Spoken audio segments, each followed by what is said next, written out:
This right here is Nautilus Color Shift, an absolutely gorgeous pearl that shifts from like a deep Caribbean blue to like a gorgeous something green. Yeah.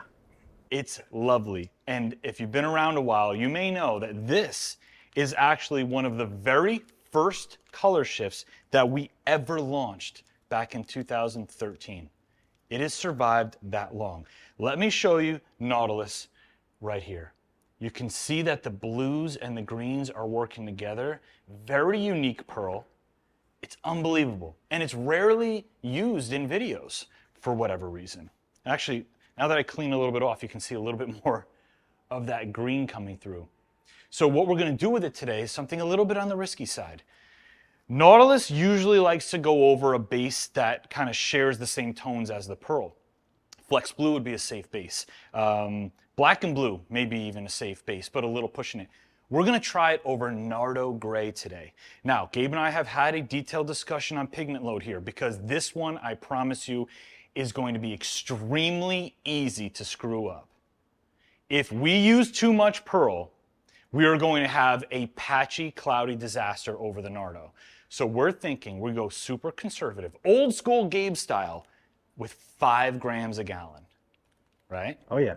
Because like Gabe always says, or used to say before he transitioned into somebody who just overdoes everything aggressively, we can always add more. You guys know that. So this is going to be 5 grams per gallon of Nautilus color shift. So we should still have some transparency here. But you see these blues? This is something you can't really get with other pearls. This is a super unique tone, and it's gorgeous when it's sprayed correctly. Now, what is it going to look like over the old stick of truth? Probably not all that much, especially at this pigment load, but I'm going to show it to you anyway. I'm really excited for this project. All right, so you're going to see nothing but mostly greens here. See that? It's such a beautiful, kind of mild pearl. A lot of the pearls and shifts that we have golds and rose pinks and stuff. This one knows exactly what it wants to do, and it does it very well. So, not wasting any more time. Nautilus color shift, low pigment load, strategic approach over Nardo gray. You ready? I'm ready. Let's go.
All right, guys, we're all done with the project, and the good news is that 5 grams per gallon was the perfect pearl load for Nautilus over this base. I was a little worried about it, but we're getting just the right amount of color effect, and it was super easy to spray. It looks unique, it looks refined, and now I want to know what you guys think. We're going to take the car outside right now, and you know what to do. Take a good look at this car, leave a comment below, and rate this one for me 1 through 5. Let me know if you love it or if you hate it. And if you want to change the color of your emblems, your wheels, or your whole car, head straight to DipYourCar.com. We have a ton of kits, a ton of colors, and they're all do-it-yourself friendly for you. Gabe and I love the way this one came out. I hope you enjoyed watching it, and I'll see you on the next one.